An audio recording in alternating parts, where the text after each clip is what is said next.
Bueno,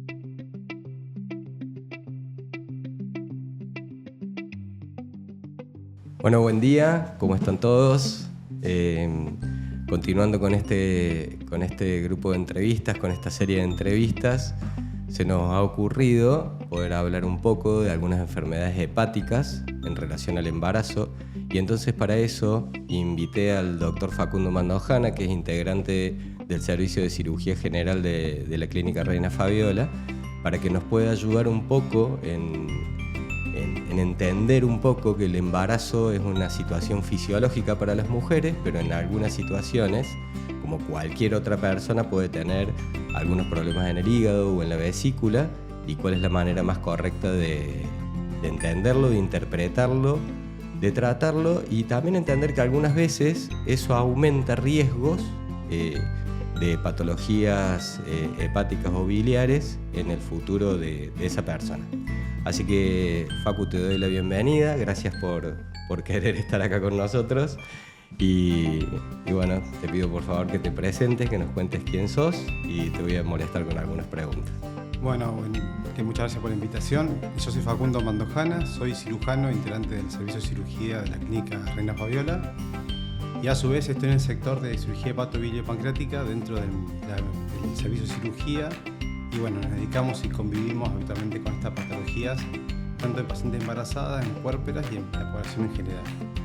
Che, Facu, te tiro la primera pregunta para que más o menos podamos arrancar. Una patología que nosotros tenemos que es bastante frecuente, que molesta, es la colestasis del embarazo.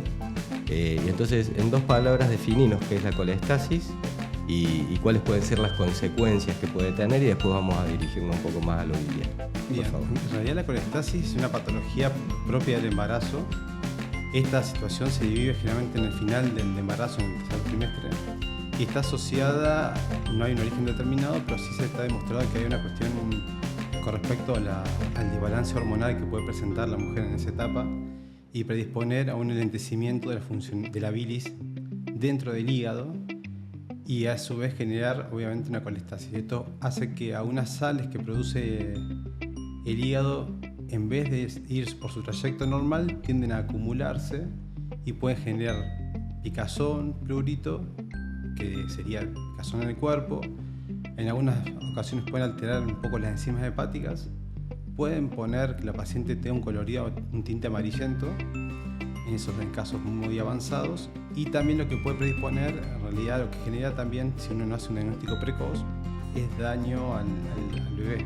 Digamos, las sales biliares generan un daño al bebé en curso, y eso va a generar una situación bastante compleja en ese sentido. Sí, esa es la parte clínica que vemos nosotros de la colestasis, donde ya los ácidos biliares están muy elevados, y esa elevación de los ácidos biliares a veces pueden atravesar la placenta y generar daño en el bebé. Pero bueno, esa es la parte que ya nos compete más a nosotros. El tratamiento habitualmente lo hacemos con ácido ursodesoxicólico, que sirve para liberar esas sales biliares. Pero ¿cuál sería la relación, la persona que tiene colestasis, cuáles son los riesgos que le aumenten en el futuro de formar cálculos? Bueno, además, no sé, la verdad es que no sé. Sí, en realidad la predisposición aumenta de 2 o 3 veces a poder sufrir litiasis vesicular posterior al embarazo. No durante el embarazo. No durante el embarazo. Porque en realidad esta estasis biliar o lentecimiento que se produce a nivel de la bilis que está dentro del hígado también va a afectar a la vesícula biliar. Y en general lo que predispone a que estos pacientes puedan tener 2 o 3 veces más posibilidades que una embarazada común, digamos, que haya tenido un embarazo normal y haya cursado el mismo ciclo con normalidad. O sea que la persona que ha tenido una colestasis intrahepática, en el futuro aumenta el riesgo de cálculos biliares. O sea, debería verlos a ustedes, debería hacer alguna dieta o alguna forma, de alguna manera poder prevenir o disminuir el riesgo de litiasis biliar, ¿o no hay forma? En realidad lo que hay que hacer es el seguimiento, diríamos, sí, por lo menos saber que está esa predisposición, y entonces hay que tener un seguimiento quizás un poco más estricto que una paciente que no lo haya tenido la colestasis. Bueno, y ahora pasando a la persona que tiene cálculos biliares pero en el embarazo. Bien. Pues pueden suceder dos cosas. Esto es de mi época de estudiante, ¿no? Sí, cuando uno tiene el cálculo biliar, puede tener un cólico biliar y que le duela. Exacto. Puede infectarse y a veces necesidad de cirugía. ¿Cómo es esa situación? La población en general tiene cerca de un 20 o 30% de posibilidad de padecer litiasis vesicular, o sea, cálculo en la vesícula. De esa población general, la posibilidad de que tenga síntomas, el porcentaje generalmente es bastante bajo, cerca del 15% de los pacientes, 20% pueden tener síntomas por la patología biliar. Asociado al cálculo. Asociado a la litiasis. O sea, la mayoría de las veces son asintomáticos. Exactamente, el 85% o 70, 80% son asintomáticos. Hay un porcentaje variable. El tema es que durante el embarazo los cambios hormonales en relación al estrógeno y a la progesterona predisponen a que uno pueda tener mayor posibilidad de tener cólicos. Y nosotros tenemos oportunidades quirúrgicas, en general se trata, si la paciente no tiene síntomas o los síntomas son manejables, que finalice el embarazo, que lo cumpla. Si no, lo que hacemos habitualmente es buscar una etapa, que generalmente es el segundo trimestre, donde uno tiene la posibilidad de poder operarla, digamos. Pasan los riesgos del primer trimestre de implantación, obviamente los riesgos de lo que conlleva una anestesia, y tratar de evitar que el útero esté en un tamaño acorde óptimo para hacer la cirugía. O sea, se puede operar por video, por ejemplo. Sí, se puede operar por video sin ningún problema, con las precauciones obviamente de los abordajes y demás, pero sin ningún problema, sí, claro. Y el tratamiento es sacar la vesícula, no sacar el cálculo. Sacar la vesícula, sí, exactamente. Si uno técnicamente no se puede sacar los cálculos, pero si se pudiera sacar los cálculos, como la patología se forma porque en realidad el órgano está enfermo, que es la vesícula biliar, lo que hace básicamente es que en poco tiempo, 1 o 2 años, puede desarrollar de vuelta litiasis. Claro, no tiene sentido dejarle la vesícula, básicamente. Y esa cirugía, porque vos vas a hacer la cirugía, vas a sacar la vesícula, se deja de acumular la bilis en la vesícula, que ayuda como detergente para poder absorber las grasas, y entonces desde ese momento la dieta tiene que cambiar, ¿que no? Generalmente cambia un periodo determinado, que es el periodo de adaptación, que generalmente puede variar entre aproximadamente 1 mes, 2 meses, pero después puede tener una dieta normal. En realidad lo que hace el conducto biliar y el mismo organismo es, diríamos, acomodarse a la falta de la vesícula. El conducto biliar lo que hace habitualmente en algunas ocasiones aumenta su tamaño para compensar la falta de la vesícula. El conducto biliar es el que comunica el hígado con el intestino.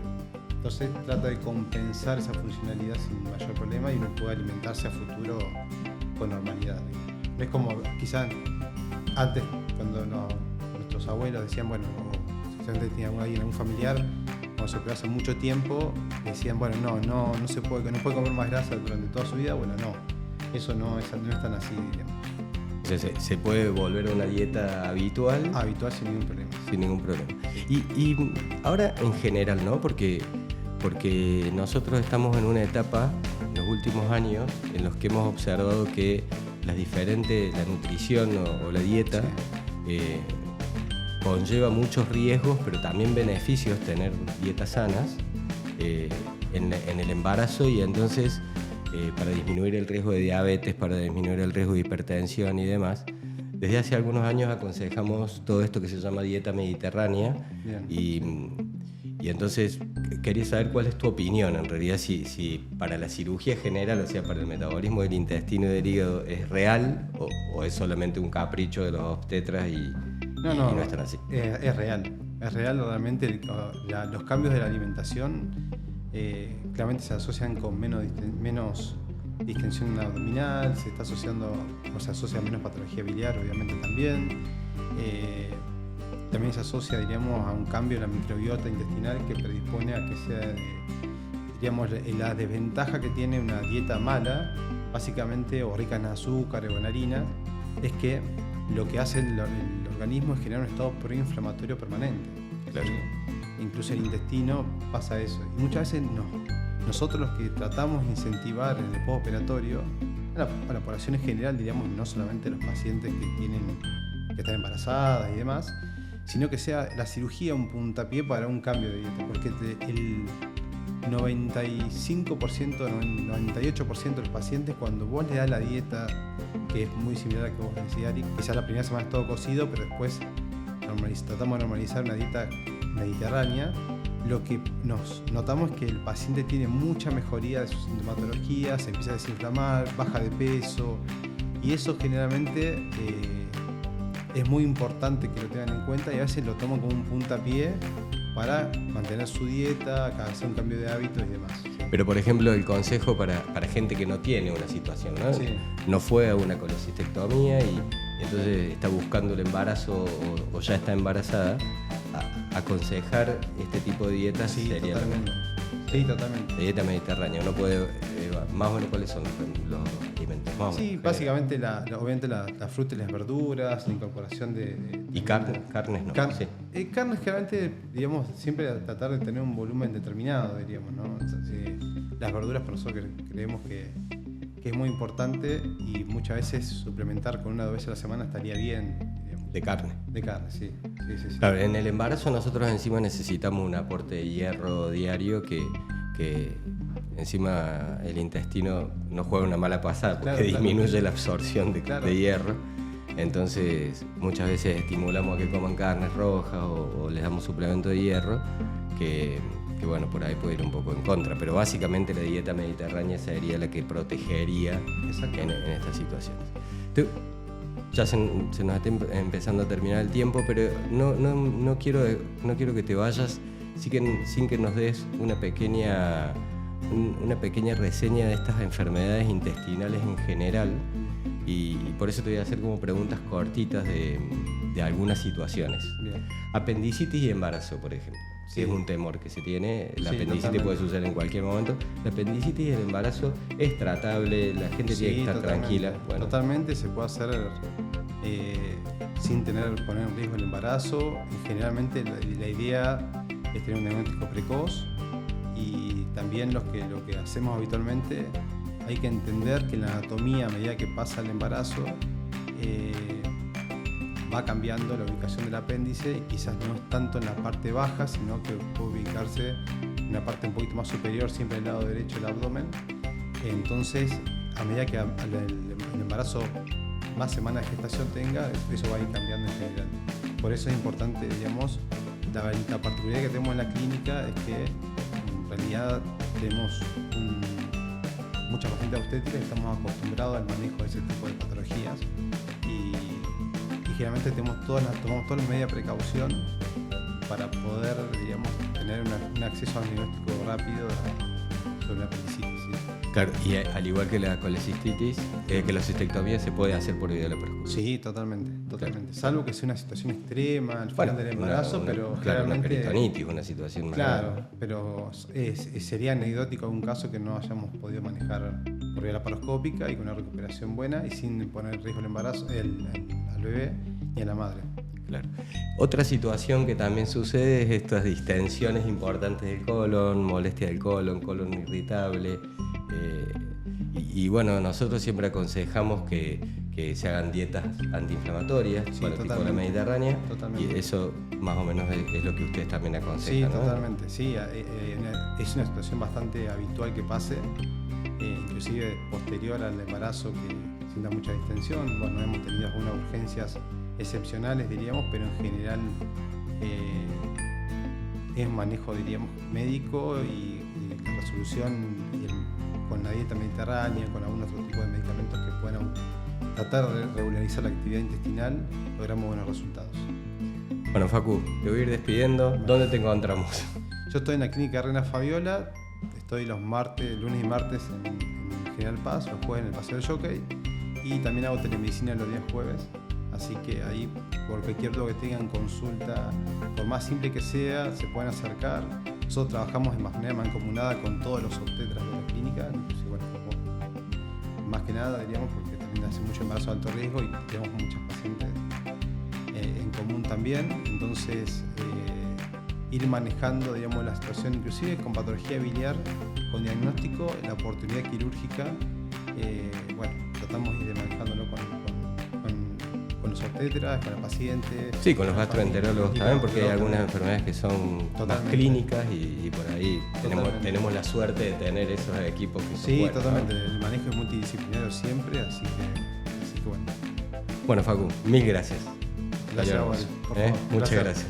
Que anden muy bien, los despedimos Le agradecemos a Facundo y bueno, a su disposición para lo que necesiten, sacando dudas y haciendo prevención como siempre intentamos hacer. Que estén muy bien. Chao, chao.